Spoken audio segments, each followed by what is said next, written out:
5 dias antes de Carlo partir, ele me chamou pelo nome. Não chamou mãe. Chamou Antônia. E eu soube, naquele instante, que o que ele ia me dizer não era para uma mãe ouvir. Era para uma alma ouvir. Ele segurou minha mão com uma força que não combinava com o estado do corpo dele. Olhou nos meus olhos com uma calma que me perturbou mais do que qualquer choro poderia perturbar, e disse: "Preciso te contar o que vi. Não porque você vai querer ouvir, mas porque você precisa saber."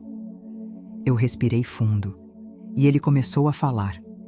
"Hoje eu vou te contar o que meu filho me disse naquele quarto de hospital. Vou te contar o que ele viu, o que ele descreveu, e o que aquilo fez comigo, uma mulher que, naquela época, ainda estava aprendendo a acreditar de verdade. Meu nome é Antônia Salsano. Sou a mãe de Carlo Acutis. E se você ainda não sabe quem é Carlo, em breve você vai entender por que o mundo inteiro está falando do meu filho. Carlo tinha 15 anos quando foi para o céu. 15 anos. A mesma idade de tantos jovens que você conhece, que acordam de manhã pensando no celular, em jogos, em curtidas nas redes sociais. Carlo também usava o computador, mas usava para falar de Deus. Ele foi beatificado em outubro de 2020 e em junho de 2025 será canonizado pelo Papa Francisco, um santo do nosso tempo, um santo que usou a internet para aproximar almas de Jesus. Mas antes de tudo isso, antes dos milagres, da beatificação, dos milhões de peregrinos que visitam o túmulo dele em Assis, houve uma mãe, houve um quarto de hospital, houve uma conversa que eu nunca consegui esquecer. E hoje, depois de muitos anos guardando partes dessa conversa no fundo do meu coração, eu sinto que chegou a hora de falar, porque Carlo não me contou aquilo para eu guardar só para mim. Ele me contou porque sabia que um dia eu precisaria transmitir. Então fica aqui comigo, porque o que você vai ouvir nos próximos minutos pode mudar a forma como você enxerga a sua própria vida. Mas antes de continuar, se você ainda não é inscrito neste canal, eu te peço com o coração de mãe, clica agora no botão de inscrição. Não por mim, mas porque as histórias que são compartilhadas aqui chegam até pessoas que precisam delas. E talvez você tenha chegado até esse vídeo hoje porque alguém precisava que você chegasse. Agora, deixa eu te levar de volta ao começo. Deixa eu te contar como tudo começou. Porque para entender o que Carlo me disse naqueles últimos dias, você precisa entender quem ele era. E te garanto, o que vem a seguir, você não vai esquecer. Carlo nasceu em Londres, no dia 3 de maio de 1991. Eu tinha 20 e poucos anos. Era jovem, cheia de planos, cheia de sonhos que não tinham muito a ver com religião. Minha família tinha fé, mas era uma fé de domingo, uma fé de costume. Aquele tipo de crença que a gente carrega sem nunca realmente examinar. E eu era assim. Cumpria os rituais. Ia à missa quando dava. Rezava quando tinha medo. Mas Deus, para mim, era distante. Era grande demais para ser íntimo, até que Carlo chegou. E tudo mudou de um jeito que eu não consigo explicar sem me emocionar. Porque Carlo não foi uma criança comum desde o princípio. Não estou dizendo isso porque sou mãe, e toda mãe acha o filho especial. Estou dizendo porque havia algo naquele menino que as pessoas ao redor percebiam antes mesmo de eu ter coragem de admitir. Quando ele tinha 3 anos, ele parou na frente de uma imagem de Nossa Senhora numa loja e ficou olhando em silêncio por tanto tempo que a vendedora veio me perguntar se ele estava bem. Ele estava. Ele só estava olhando, com uma atenção que não era de criança. Quando chegamos em casa, ele me perguntou: "Mãe, por que as pessoas não conversam mais com ela?" Eu não soube o que responder. E aquela pergunta ficou comigo por dias.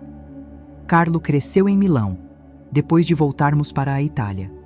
E desde muito cedo, ele demonstrou uma atração inexplicável pela Eucaristia. Quando tinha 7 anos, a idade da primeira comunhão, ele chegou para mim alguns meses antes e disse: Mãe, eu quero receber Jesus. Não era uma criança tentando imitar os adultos. Era uma criança com fome. Uma fome que eu levei tempo para entender. Porque enquanto ele tinha fome de Deus, eu ainda estava tentando descobrir se realmente acreditava. E essa contradição dentro da minha própria casa foi o que Deus usou para me transformar. Depois da primeira comunhão, Carlo começou a ir à missa todos os dias. Todos os dias. Eu precisei ajustar minha rotina para isso. E confesso que nos primeiros tempos havia resistência da minha parte. Não resistência por mal, mas aquela resistência de quem ainda não entende o que está vendo. Eu dizia: Carlo, não é necessário ir todos os dias. E ele me olhava com aqueles olhos calmos e respondia: Mãe, se pudéssemos ver Jesus com os olhos do corpo durante a missa, a gente lotaria as igrejas. O problema é que precisamos de fé para enxergar o que está ali. 15 palavras de uma criança que derrubaram uma parede dentro de mim. Eu comecei a ir com ele. No início, por obrigação de mãe, para acompanhar o filho. Mas com o tempo, eu fui sendo tocada. E aquela fé de domingo que eu carregava como uma herança pesada, começou a virar outra coisa. Começou a virar vida. Carlo tinha um dom especial para enxergar o que havia de sagrado nas pessoas comuns. Ele parava para conversar com mendigos na rua e os chamava pelo nome depois de apenas uma conversa. Ele levava comida para pessoas em situação de rua, não uma vez, não numa campanha escolar, mas regularmente, com constância, como quem cumpre um chamado. Eu uma vez perguntei: Carlo, de onde vem essa vontade de ajudar? Ele pensou por um segundo e disse: Mãe, cada pessoa que sofre é Jesus pedindo ajuda com um rosto diferente. Se eu ignorar eles, estou ignorando ele. Eu fiquei sem ar. Porque essa não era a fala de um menino de 10 anos. Era a fala de alguém que havia entendido o Evangelho de um jeito que eu, com todos os meus anos, ainda não havia entendido. E ao mesmo tempo que ele tinha essa profundidade espiritual, Carlo era normal. Completamente normal. Jogava videogame, tinha amigos, adorava animais, tínhamos em casa cachorros, peixes, um hamster. Ele conhecia o nome de cada um e tinha um cuidado genuíno com todos eles. Estudava bem, era curioso, gostava de tecnologia. Foi nessa curiosidade com tecnologia que nasceu um dos maiores projetos da vida dele. Com 11, 12 anos, Carlo começou a catalogar os milagres eucarísticos de todo o mundo, sozinho, sem ninguém mandando, sem escola pedindo, sem nota para ganhar. Ele pesquisava, organizava, criava apresentações. Queria que as pessoas soubessem que a Eucaristia não era símbolo, era realidade, era a presença real de Jesus. E dizia: se as pessoas soubessem o que acontece naquele altar, a vida delas seria diferente. Eu via aquilo com uma mistura de orgulho e espanto. Porque qual é a mãe que imagina criar um filho assim? Não uma mãe como eu era antes dele. Carlo me ensinou a ser mãe. E ao me ensinar a ser mãe, ele me ensinou a ser cristã. Mas havia uma coisa em Carlo que, na época, eu não sabia como interpretar. Ele falava do céu com uma familiaridade que me deixava desconfortável. Não com medo, mas com uma naturalidade que parecia pessoal demais. Como alguém que fala de um lugar onde já esteve. Uma vez, quando tinha uns 12 anos, ele estava sentado na janela, olhando para o céu à noite, e eu perguntei o que ele pensava. Ele respondeu: Estou pensando em como vai ser chegar lá. Lá onde? Eu perguntei. No céu, mãe. Às vezes eu fico pensando em como vai ser o momento de chegar. Eu fingi que não havia nada de estranho naquilo, mas por dentro, alguma coisa em mim sentiu um frio. Não era imaginação de mãe ansiosa. Era algo que eu não saberia nomear por muito tempo ainda. Carlo tinha um segredo. Não um segredo sujo. Não um segredo que escondia. Era o tipo de segredo que fica guardado porque ninguém ao redor ainda tem capacidade de receber. E esse segredo, eu só fui descobrir 5 dias antes de ele partir. Porque foi quando ele decidiu me contar. Mas antes de chegarmos lá, preciso te contar sobre o dia em que o mundo de Carlo, e o meu, virou de cabeça para baixo. O dia em que ele chegou em casa diferente. O dia em que eu olhei para ele e soube, antes mesmo de qualquer diagnóstico, que algo havia mudado. E esse dia chegou mais cedo do que qualquer mãe deveria ter que enfrentar. Era outubro de 2006. Carlo tinha 15 anos. E havia algo diferente nele naquelas semanas. Não era tristeza. Não era doença visível. Não era nada que eu pudesse apontar e dizer: olha, ali está o problema. Era uma leveza. Uma leveza estranha demais para ser normal. Como se ele estivesse se despedindo das coisas sem avisar ninguém. Eu notei que ele passou a ficar mais tempo em silêncio. Não o silêncio de adolescente entediado. Ele nunca foi assim. Era um silêncio contemplativo. O tipo de silêncio que ocupa o espaço de um jeito diferente. Ele continuava indo à missa todos os dias. Continuava trabalhando no projeto dos milagres eucarísticos. Continuava sendo Carlo. Mas havia uma intensidade nova nele. Como se cada coisa que ele fazia naquele período carregasse um peso que antes não carregava. Uma tarde, ele me abraçou sem motivo aparente. Ficou com a cabeça no meu ombro por um tempo longo. E eu, que sou mãe, e deveria ter sentido alguma coisa, simplesmente achei bonito. Simplesmente pensei: que bom, meu filho ainda gosta de me abraçar. Hoje eu sei o que era aquele abraço. Era uma despedida disfarçada de carinho. Foi em outubro que ele começou a sentir dores. No começo foram dores difusas, o tipo que a gente atribui ao crescimento, ao cansaço, a qualquer coisa menos ao que realmente é. Mas Carlo era diferente na forma como reagia à dor. Ele não reclamava, não vinha me pedir atenção. Quando eu perguntava como ele estava, ele respondia: bem, mãe, ofereço tudo para Jesus. Eu ouvia aquilo e sentia orgulho. Não entendia ainda que aquela oferta estava sendo feita com mais intensidade do que eu imaginava. Quando finalmente fomos ao médico e os exames começaram, a palavra que apareceu foi uma palavra que nenhuma mãe quer ouvir: leucemia. Leucemia fulminante. Eu me lembro do momento em que o médico falou, me lembro da luz da sala, me lembro do cheiro do hospital, me lembro de olhar para Carlo e ver que ele não demonstrou o que eu esperava. Não havia pânico no rosto dele. Havia uma serenidade que me assustou mais do que o diagnóstico, porque uma criança com medo chora, grita, se desespera. E Carlo ficou quieto por um momento, olhou para o médico e disse: tudo bem, Deus sabe o que está fazendo. O médico ficou sem reação. Eu precisei sair da sala para chorar sozinha, porque eu não tinha a fé do meu filho. Eu tinha o desespero que ele deveria ter, e não tinha. Nos dias que se seguiram, Carlo foi internado, e o hospital virou o nosso novo lar.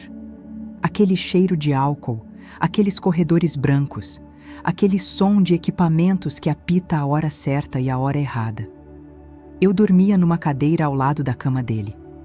Acordava de madrugada e ficava olhando para ele dormir, tentando negociar com Deus em silêncio. Leva qualquer coisa da minha vida, mas não leva a ele. Eu ainda não ensinei tudo o que precisava ensinar. Ele ainda não viveu tudo o que precisava viver. Por favor. Mas Carlo, quando acordava de madrugada e me encontrava acordada, me dizia: mãe, vai dormir, não fica com medo, eu não estou sozinho aqui. E eu olhava ao redor, a cadeira, a cama, os aparelhos, e perguntava: quem está com você, meu filho? Ele sorria e não respondia. Ou melhor, respondia de um jeito que eu precisaria de tempo para entender. Você vai ver, mãe. Um dia você vai entender quem estava aqui. Eu atribuí aquilo ao estado alterado de quem está doente, à medicação, ao cansaço. Hoje eu sei que não era nada disso. Havia algo acontecendo naquele quarto que eu não tinha olhos para enxergar.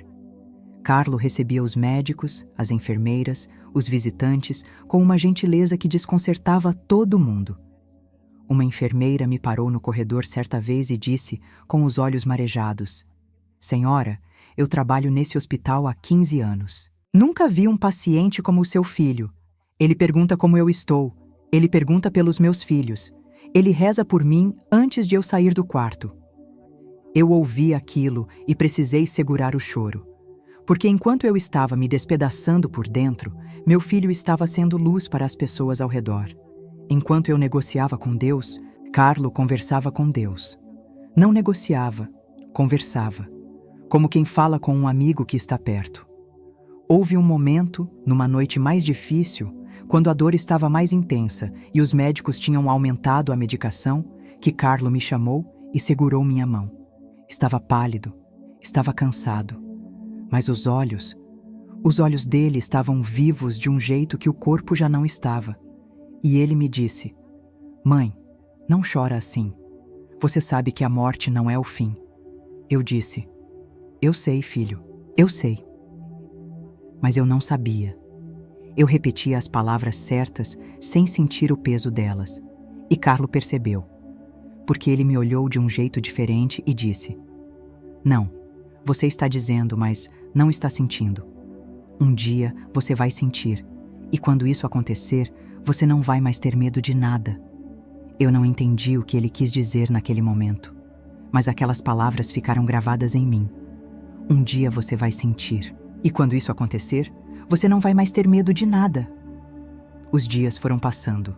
O estado de Carlo foi se agravando, e então chegamos aos 5 dias antes do fim. 5 dias antes de Carlo partir para o céu. Foi quando ele me chamou pelo nome. Foi quando tudo que ele havia guardado por tanto tempo começou a vir à tona. E eu precisei me preparar para ouvir coisas que nenhuma mãe está preparada para ouvir. Coisas sobre o inferno, coisas sobre almas, coisas sobre o que espera cada um de nós do outro lado. Mas o que Carlo me contou naqueles 5 dias não foi para me assustar, foi para me salvar. E talvez seja para te salvar também. Foi numa tarde de outubro. A luz do hospital entrava pela janela de um jeito que parecia irreal. Aquela luz dourada de fim de tarde que às vezes faz o mundo parecer mais bonito do que ele é. Carlo estava acordado, mais acordado do que havia estado nos dias anteriores, e havia uma clareza no rosto dele que me fez sentar mais perto. Não era a clareza de quem está melhorando. Era a clareza de quem está chegando. Ele pegou minha mão devagar e ficou em silêncio por alguns segundos. Depois disse: "Mãe, eu preciso te contar algumas coisas. Não tudo, porque tem coisas que eu não tenho palavras para descrever. Mas o que eu puder colocar em palavras, você precisa ouvir." Eu me aproximei ainda mais, e ele começou: "Mãe, você se lembra de quando eu ficava acordado à noite e você me perguntava o que eu pensava?" Eu disse que sim. Eu não estava só pensando. Às vezes eu via coisas, sentia coisas, desde pequeno. Não era imaginação. Eu sei a diferença entre imaginar e ver. E o que eu via me deixava com uma certeza que nenhum livro jamais me deu. Eu segurei a mão dele com mais força. "O que você via, Carlo?" Ele respirou fundo. "Eu via para onde as almas vão, mãe. Não sempre, não toda noite. Mas havia momentos, especialmente depois da comunhão, em que eu sentia como se um véu ficasse fino, como se o que está do outro lado ficasse mais perto. E nesses momentos, eu entendia coisas. Eu fiquei sem conseguir falar, e ele continuou: "O que eu preciso te contar primeiro é sobre o inferno, porque é sobre isso que as pessoas menos querem ouvir. E é justamente por isso que precisam ouvir. Essa palavra, inferno, dita pelo meu filho, naquele quarto, com aquela voz calma e aqueles olhos vivos, me atravessou de um jeito que não consigo descrever. Não era medo do sobrenatural.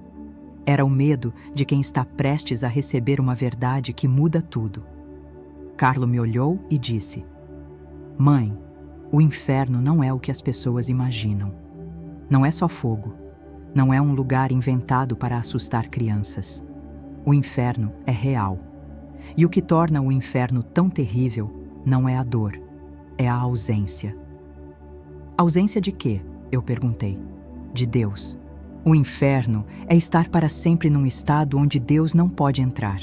Não porque Ele não quer, mas porque a alma escolheu tanto o afastamento que o próprio afastamento virou eterno." Eu tentei processar aquilo. Mas, Carlo, como você sabe isso? Ele ficou quieto por um momento. Depois disse: porque eu vi almas, mãe. Não o inferno em si. Não fui levado para lá. Mas vi o estado de almas que estavam se aproximando daquele limite. E a coisa mais assustadora não era o sofrimento delas. Era o vazio. Era um vazio tão completo que fazia a dor física parecer pequena. Eu senti meu coração apertar. E sabe o que essas almas tinham em comum, mãe? Eu balancei a cabeça negativamente. Nenhuma delas acreditou que aquilo era real enquanto estava viva.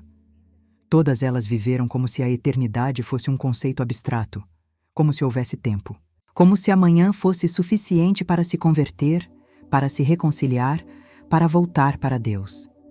Aquelas palavras caíram dentro de mim como pedras dentro d'água, porque eu era uma delas. Não no limite extremo, mas eu havia vivido anos tratando a fé como algo secundário, como algo para quando eu tivesse tempo, como algo para quando eu estivesse pronta. E Carlo sabia disso. Ele me olhou com uma ternura que só uma mãe reconhece no olhar do próprio filho e disse: não estou te contando isso para te assustar, mãe. Estou te contando porque você precisa entender o peso do que acontece em cada missa, em cada comunhão, em cada vez que uma pessoa escolhe ir ou não ir ao encontro de Jesus. Ele parou por um instante. Depois continuou com uma voz ainda mais baixa. O inferno não está cheio de monstros, mãe. Está cheio de pessoas que simplesmente adiaram demais. Aquela frase ficou suspensa no ar entre nós dois. E eu sabia que Carlo não estava pregando para mim. Ele estava me alertando, com amor de filho, com urgência de quem sabe que o tempo é curto. Fiquei em silêncio por um longo momento, e então perguntei: e o céu, Carlo? Você viu o céu? Algo mudou no rosto dele naquele instante. A seriedade não desapareceu, mas foi coberta por uma luminosidade que eu nunca tinha visto em rosto humano. Era como se só de lembrar, ele já estivesse sendo tocado por aquilo. O céu não tem palavra, mãe. Isso eu preciso que você entenda antes de tudo. Qualquer coisa que eu diga vai ser menor do que a realidade. Porque o céu não é um lugar, é uma presença. É estar completamente dentro do amor de Deus, sem nenhuma barreira, sem nenhum ruído, sem nenhuma dúvida. Ele fechou os olhos por um segundo. Sabe aquele momento depois da comunhão, quando a gente fica em silêncio e sente alguma coisa? Aquele momento pequeno, aquele toque suave dentro do coração? Eu disse que sim. O céu é esse momento, sem fim, ampliado infinitamente, sem o peso do corpo, sem o peso do tempo, sem o peso do pecado. É só isso, é só ele. Eu estava chorando. Não de tristeza, de alguma coisa que eu não sei nomear até hoje. Uma mistura de saudade de um lugar onde nunca estive com certeza de que esse lugar existe. Carlo abriu os olhos e me olhou. Mãe, eu não tenho medo de ir. Eu preciso que você saiba disso. Não é resignação, não é desistência. É que eu já sei o que está do outro lado. E o que está do outro lado é tão maior do que tudo daqui que seria impossível ter medo. Eu limpei o rosto com as mãos, e ele continuou. Mas tem uma coisa que me preocupa. Não por mim, por você, por tantas pessoas. O que é, filho? A Eucaristia, mãe. Aquela palavra saiu da boca dele com um peso diferente, como se ela carregasse tudo. As pessoas estão perdendo a Eucaristia, não perdendo no sentido de não ir à missa. Algumas vão, mas estão perdendo no sentido de não mais acreditar que ele está realmente ali. Recebem a comunhão como costume, como ritual vazio. E isso, ele parou. Eu vi algo passar pelo olhar dele, algo que parecia dor. Isso dói, mãe. Não é raiva, é dor. É como oferecer o seu coração inteiro para alguém e a pessoa pegar sem nem olhar nos seus olhos. Eu nunca mais recebi a Eucaristia do mesmo jeito depois daquele dia. Nunca mais. Porque meu filho me descreveu o que Jesus sente quando uma alma se aproxima do altar sem fé. e aquela imagem nunca saiu de mim. Carlo ficou em silêncio por alguns minutos depois disso. Eu também fiquei. Às vezes, o silêncio entre duas pessoas é a conversa mais profunda que elas podem ter. Depois, ele disse devagar: Mãe, tem mais uma coisa que eu preciso te contar. Sobre almas que estão no purgatório. Sobre o quanto elas precisam de nós. Eu me preparei para ouvir, porque eu sabia que não havia acabado. Havia muito mais. E tudo que Carlo ainda tinha para me dizer naqueles 5 dias seria o suficiente para transformar o resto da minha vida. E talvez o resto da sua também. Carlo descansou um pouco depois daquilo tudo. Eu fiquei sentada ao lado dele, segurando a mão dele, olhando para o rosto que eu havia contemplado desde o primeiro dia de vida. Aquele rosto que eu havia visto dormindo em berço, crescendo, se transformando, e agora estava ali. O mesmo rosto, mas com algo a mais nele. Como se a vida interior dele tivesse chegado à superfície. Quando ele acordou, era quase noite. Os sons do hospital continuavam ao fundo. Aquele ritmo indiferente de um lugar que viu muita dor e aprendeu a não parar por causa dela. Mas dentro daquele quarto, o tempo era outro. Carlo me olhou e perguntou: Você está bem, mãe? Eu ri de um jeito triste. Não sei, filho. Estou tentando. Ele assentiu com a cabeça, como quem entende sem precisar de mais explicação. Depois disse: Tem mais. Você quer ouvir? Eu disse que sim. Não porque eu estava pronta, mas porque ele precisava falar. E eu precisava ser o lugar seguro para isso. Carlo respirou fundo e começou: Mãe, você reza pelos mortos? A pergunta me pegou de surpresa. Às vezes. Nas missas de 7º dia, em novembro. Por quê, filho? Ele ficou sério. Porque eles precisam muito mais do que a gente imagina. E então ele me contou sobre o purgatório. Não como um conceito teológico aprendido em livro, mas como alguém que havia sentido a realidade daquilo de um jeito próximo. O purgatório é real, mãe. E é um estado de espera que não tem equivalente aqui. Imagina saber exatamente onde você deveria estar, saber que o céu existe, saber que Deus te ama, mas ainda não poder chegar, porque ainda há algo que precisa ser purificado. Ele parou um instante. As almas do purgatório não sofrem por desespero, sofrem por amor. É uma saudade de Deus tão intensa que se torna purificadora. Cada momento de espera queima o que ainda prende aquela alma ao mundo. Eu ouvia com o coração apertado. Mas o que eu preciso que você entenda, mãe, o que eu preciso que as pessoas entendam, é que essas almas dependem de nós. Dependem como? Cada oração, cada missa oferecida, cada rosário, cada ato de amor feito aqui com a intenção de ajudar uma alma do purgatório, chega até elas como alívio, como luz, como um passo a mais em direção a Deus. Carlo me olhou com seriedade. E a maioria das pessoas parou de rezar pelos mortos, parou de oferecer missas, parou de lembrar que há uma fila enorme de almas pedindo ajuda. Almas que não podem mais fazer nada por si mesmas, que dependem completamente de quem ainda está vivo. Aquilo me atravessou, porque eu havia sido essa pessoa. Havia passado anos sem pensar genuinamente nos mortos, além de um sentimento passageiro de saudade. Nunca havia pensado que minha oração pequena, imperfeita, de uma mulher comum, pudesse realmente alcançar uma alma do outro lado. Carlo, e você sabe quem está lá? Você reconheceu almas? Ele balançou a cabeça devagar. Não é assim, mãe. Não é uma lista com nomes. É mais como sentir a presença de uma necessidade enorme. Uma multidão de necessidade. E junto com isso, a certeza de que a igreja foi dada por Deus exatamente para isso, para ser a ponte entre os vivos e os mortos, para manter essa corrente de amor funcionando. E então ele disse uma coisa que eu nunca mais esqueci. A igreja não termina no cemitério, mãe. A igreja é maior do que a morte. E quando a gente para de rezar pelos mortos, a gente está, sem perceber, quebrando a família de Deus ao meio. Eu fiquei em silêncio por um tempo longo. Depois perguntei baixinho: "E Nossa Senhora, Carlo? Ela apareceu para você?" E ali, naquele momento, eu vi algo acontecer no rosto do meu filho que não consigo colocar em palavras sem me emocionar. Era como se ele estivesse lembrando de algo tão bonito que o próprio rosto não conseguia conter. Nossa Senhora, Mãe. Ele ficou em silêncio por alguns segundos, como se estivesse escolhendo as palavras com cuidado. Ela é exatamente o que a Igreja diz que ela é. Não um símbolo, não uma figura do passado. Ela está ativa, ela está presente, ela intercede, cada dia, por cada alma. Ele respirou.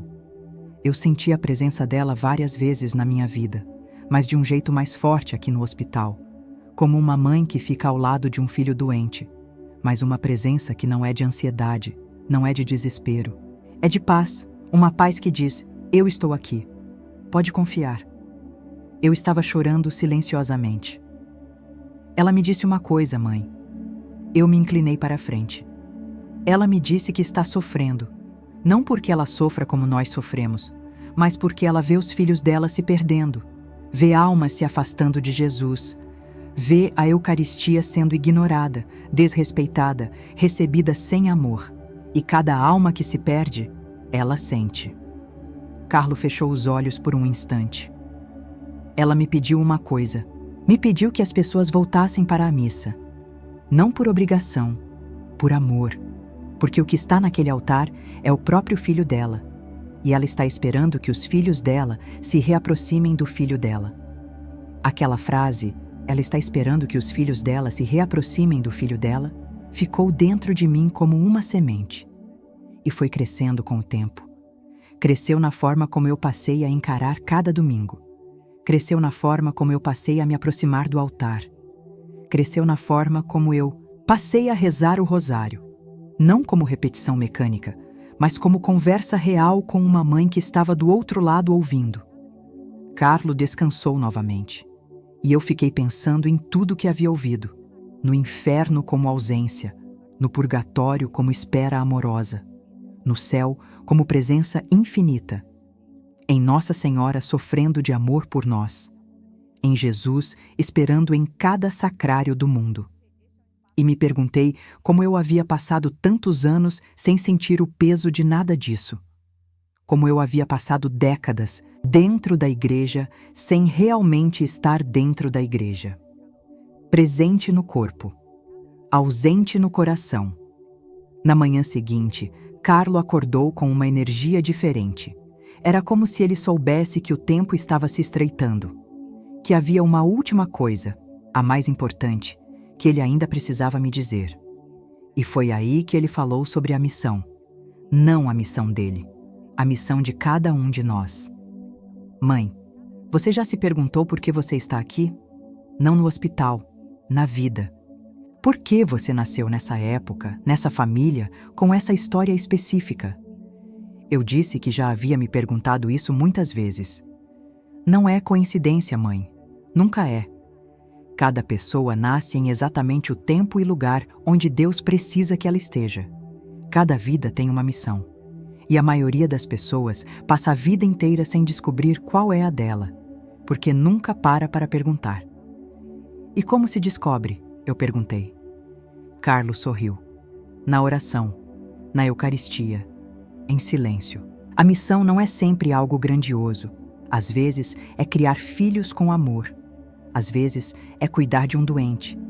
Às vezes é uma palavra dita na hora certa para uma pessoa que estava prestes a desistir. Mas sempre, sempre envolve Deus. Porque missão sem Deus é só ambição. Fiz silêncio com essa frase. Missão sem Deus é só ambição. E qual é a minha missão, Carlo? Ele me olhou com aqueles olhos que pareciam ter visto além do que qualquer olho deveria ver. Você já está cumprindo parte dela, mãe. Estar aqui, me ouvir, guardar o que eu estou te dizendo. Porque um dia você vai precisar transmitir. Não sei como, não sei quando, mas vai. Eu não entendi completamente naquele dia, mas entendo agora, porque estou aqui, transmitindo, do jeito que eu consegui encontrar. E o que Carlo me disse naqueles últimos dias ainda não acabou, porque havia uma última revelação, a mais pesada de todas, a que ele guardou para o fim, a que ele disse com a voz mais baixa, os olhos mais fundos, numa tarde em que o sol já estava se pondo e o quarto estava metade no escuro e metade na luz. Era sobre Jesus. Era sobre o que Jesus disse a ele sobre os últimos tempos e sobre o que cada alma precisaria escolher. E isso, eu preciso que você esteja preparado para ouvir. Era o quarto dia. Faltava um dia para Carlo partir. Mas eu não sabia disso ainda. Ninguém sabia. Ou pelo menos era o que eu pensava. Carlo sabia. Ele sabia desde antes de entrar no hospital. Mas guardou para si porque me conhecia. Sabia que se eu soubesse a data, eu passaria cada hora daqueles dias tentando segurar o que não podia ser segurado. E ele queria que eu estivesse presente de verdade naquelas últimas conversas. Não chorando o amanhã. Vivendo o agora. Naquela tarde, o quarto estava mais silencioso do que de costume. Eu havia pedido para as enfermeiras nos deixarem sozinhos por um tempo. Carlo estava recostado nos travesseiros, com a luz do fim de tarde entrando pela janela pela última vez, embora eu ainda não soubesse que era a última. Ele ficou me olhando por um momento sem falar nada. Esse olhar de Carlo. Eu poderia passar horas tentando descrever esse olhar e nunca conseguiria fazer justiça a ele. Era um olhar que via você por inteiro, não o que você mostrava, o que você era, e sob aquele olhar, eu sempre me sentia ao mesmo tempo completamente exposta e completamente amada. Foi ele quem quebrou o silêncio. Mãe, eu preciso te contar a última coisa, e preciso que você o ouça com o coração aberto, sem tentar analisar, sem tentar encaixar em nada que você já sabe. Só ouve. Eu prometi que ouviria. E Carlo começou com uma pergunta que não era realmente uma pergunta. Você sente que o mundo está diferente, mãe? Que algo mudou nos últimos anos? Não só na política, não só na sociedade, mas nas pessoas por dentro? Eu disse que sim. Havia algo no ar, havia anos que eu não sabia nomear. Uma agitação, uma ansiedade coletiva, como se o mundo inteiro estivesse com pressa de algum lugar, mas ninguém soubesse ao certo para onde estava indo. Carlo assentiu. Não é impressão sua. Alguma coisa está acontecendo, não no sentido de catástrofe iminente. Esse não é o ponto. O ponto é que as almas estão sendo chamadas a escolher, com mais urgência do que em qualquer outro tempo. Escolher o quê? Eu perguntei. Escolher para qual lado inclinam o coração. Ele parou um instante. Jesus me mostrou isso, mãe. Não com imagens de apocalipse, não com visões de guerra, mas com algo muito mais simples e muito mais assustador do que qualquer catástrofe. Eu segurei a respiração. Ele me mostrou almas, milhões de almas, e cada uma delas estava numa espécie de encruzilhada. Não uma encruzilhada dramática, não era um momento de escolha óbvia entre o bem e o mal. Era uma encruzilhada silenciosa. Do tipo que acontece num domingo de manhã, quando a pessoa decide se vai ou não vai à missa. Do tipo que acontece na frente do altar, quando a pessoa decide se vai ou não vai acreditar que ele está ali. Do tipo que acontece numa oração, quando a pessoa decide se vai ou não vai realmente abrir o coração. Carlo me olhou. E Jesus estava olhando para cada uma dessas encruzilhadas, mãe. Não com julgamento, com uma expectativa que doía de ver. Uma expectativa cheia de amor. Como um pai esperando na janela o filho que foi embora. Eu senti o peito apertar. E o que mais te assustou nisso? Eu perguntei. O que mais me assustou foi perceber quantas dessas almas escolhiam o caminho errado sem nem perceber que estavam escolhendo. Não eram pessoas más. Eram pessoas distraídas, pessoas ocupadas. Pessoas que foram adiando o encontro com Deus por coisas menores. Não por maldade, mas por indiferença. E a indiferença, mãe, a indiferença é o maior inimigo da alma hoje. Aquela palavra, indiferença, ecoou no quarto. Eu havia sido indiferente por tanto tempo. Não hostil à fé, indiferente. E agora meu filho me mostrava que essa indiferença era exatamente o que o inimigo precisava. Não precisava de apostasia declarada, não precisava de rejeição explícita, precisava apenas de distração suficiente para que a alma fosse se afastando sem nunca ter decidido se afastar. Carlo, e o que Jesus disse sobre o que fazer? E foi aí que algo mudou completamente no rosto do meu filho. Era como se ele estivesse recebendo de novo, naquele instante, o que havia recebido antes. Como se a memória daquele momento fosse tão viva que o transportasse de volta. Ele fechou os olhos. Ficou assim por quase 1 minuto inteiro. Quando abriu, tinha lágrimas nos cantos dos olhos. Carlo não chorava facilmente. Em toda a internação, eu havia visto meu filho chorar apenas uma vez. E agora havia lágrimas. Não de tristeza, de alguma coisa que não tem nome humano. Jesus me disse uma coisa, mãe, uma coisa só, mas que contém tudo. Eu me inclinei para a frente. Ele disse, voltem para a mesa. Silêncio. A mesa? Eu perguntei. O altar, mãe, a Eucaristia. Ele disse que o maior sinal de amor que ele deixou no mundo foi a Eucaristia. Que em nenhum outro lugar no universo criado ele está tão presente, tão acessível, tão completamente entregue quanto naquele pão. E que as pessoas estão passando na frente desse amor todos os dias sem parar, sem reconhecer, sem agradecer. Carlo respirou fundo. Ele disse que cada missa é um presente que o mundo não merece, mas que ele dá de qualquer jeito, por amor, só por amor. E que se as pessoas pudessem ver com os olhos espirituais abertos, o que acontece em cada consagração, ninguém mais teria coragem de se ausentar. Eu estava completamente imóvel. E ele disse mais uma coisa, mãe. Disse que está esperando, que nunca deixou de esperar. Que por mais tempo que uma alma fique afastada, 10 anos, 30 anos, uma vida inteira de afastamento, o momento em que essa alma atravessa a porta de uma igreja e se ajoelha e diz, eu voltei, esse momento vale mais para ele do que qualquer explicação, qualquer justificativa, qualquer mérito que essa alma pudesse apresentar. Eu estava chorando, completamente, sem tentar esconder. Ele está esperando cada um, mãe, com o mesmo amor do primeiro dia, como se o tempo não houvesse passado, como se a distância não tivesse existido, como se o único momento que importasse fosse o agora de cada alma que decide voltar. Carlo me olhou com uma ternura que só conseguia vir de um lugar além dele. E sabe qual é a porta de entrada de volta para ele? Eu balancei a cabeça. A missa, mãe, sempre a missa. Não porque seja a única oração, mas porque é onde ele deu tudo. É onde ele continua dando tudo. E uma alma que volta à missa com o coração aberto, essa alma não sai a mesma. Ficamos em silêncio por um longo tempo. O tipo de silêncio que não é vazio.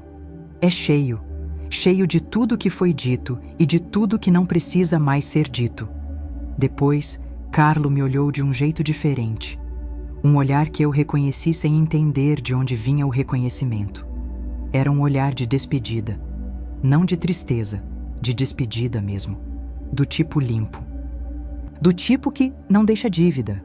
Mãe, você vai ficar bem. Eu queria dizer que não sabia. Mas ele continuou antes que eu pudesse. Não estou te perguntando. Estou te dizendo.